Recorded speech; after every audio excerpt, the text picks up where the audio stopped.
বাবা, তুমি অগণিত মানুষের মাঝে সেই মানুষটি যাকে আমার কিছু কথা আজও জানানো হয়নি। তুমি যে সেই মানুষটি যাকে আমি সব থেকে বেশি ভালোবাসি। তোমাকে বর্ণনা করতে গেলে জলে ভাসে আমার দুই আঁখি। বাবা, সংজ্ঞাটা খুবই শক্ত, তাই তো আমি ছোটবেলা থেকে তোমার এত ভক্ত। ছোটবেলায় হাঁটতে শিখিয়েছ, একটু বড় হয়ে সাইকেলও চালাতে শিখিয়েছ। পড়ে যাচ্ছি না আমি, তুমি যে পিছনে আছো এই জেনেই তুমি নিশ্চিত হয়ে আছো। কত রাগ মান অভিমান করো মাঝে মাঝে আমার উপর, তাও তো কত কাছে টেনে নাও আমাকে, বোঝাও আসলেই কে আপন কে পর। নিজেকে যখন আমি হারিয়ে ফেলি তখন আমায় উঠে দাঁড়াতে শিখিয়েছ, কিভাবে সমস্ত কঠিন পরিস্থিতিকে জয় করবার সাহস দেখিয়েছ। বাবা, তুমি আমার ছেলেবেলার সেই খেলার সাথী, তুমি আমার জীবনের এক জ্বলন্ত মোমবাতি। যতবার বাধা বিপত্তি এসেছে তুমি ঢাল হয়ে দাঁড়িয়েছ, সবসময় ছায়ার মতন আমার পাশে থেকেছ। তুমি তো সে যে অক্লান্ত পরিশ্রম করো আমাদের সামনে হাসিটা বজায় রাখো।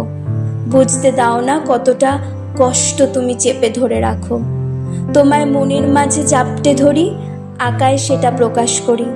বাবা, আমায় আশীর্বাদ করো, আমি যেন তোমায় সর্বদা মাথায় করে রাখতে পারি। ছোটবেলা থেকে তোমাকে আমি মেনে এসেছি মাই রিয়েল হিরো। বাবা, তুমি তো আমার সেই কাছের মানুষ যাকে বলি মাই শ্যাডো, যাকে ভরসা করে এগিয়ে চলি, যাকে প্রচণ্ড শ্রদ্ধাও করি। তুমি তো আমারই বাবা, যাকে আমি জাপটে ধরে বেঁচে থাকি।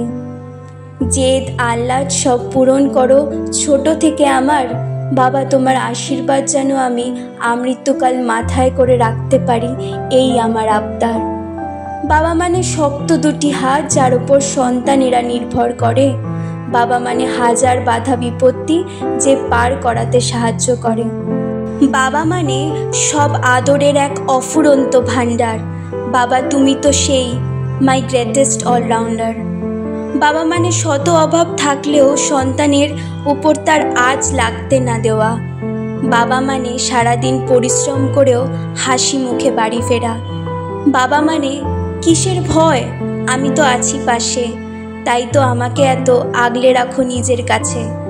বাবা মানে শত শাসন সত্ত্বেও এক নিবিড় ভালোবাসা, তাই তো তুমি আমাকে দিয়েছো এক বুক ভালোবাসায় ঠাসা। বাবা মানে নিজে কৃপণতা করে সন্তানের জন্য অর্থ সঞ্চয় করা। বাবা তো সেই যে শেখায় আমাদেরকে বাঁচবো একসাথে মোরা। বাবা, আমায় আশীর্বাদ করো দুই হাত ভরে, আমি যেন জয় হতে পারি সব কাজে না হেরে। বাবা, তুমি ভালো থেকো, এটাই আমি চাই।